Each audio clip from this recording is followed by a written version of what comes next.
Are you an agnostic? I'm a, Oh That's no! for another day. Jesus Christ was not crucified.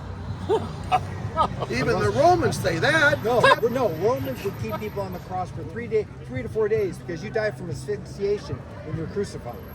But the two other poor guys that were crucified with Jesus, they broke their legs. Yeah. They didn't break Jesus' legs.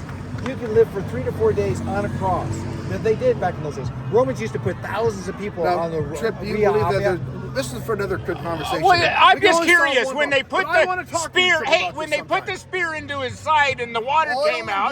blood and water came out. Well, okay, yeah, but you know what's funny? But When I what? was- So was he dead or All not? right, I'll tell you something. Was he dead or not? No, he was not dead. And I'll When tell you- they put the spear in him, he Yeah, wasn't. okay, let me tell you an interesting story. when I was reading the Bible in college, Okay. College. Time magazine had an article, and this guy got accosted, right? This guy got jumped, and he got hit in the head really hard. Woke up the next day, it was like really, really bloody.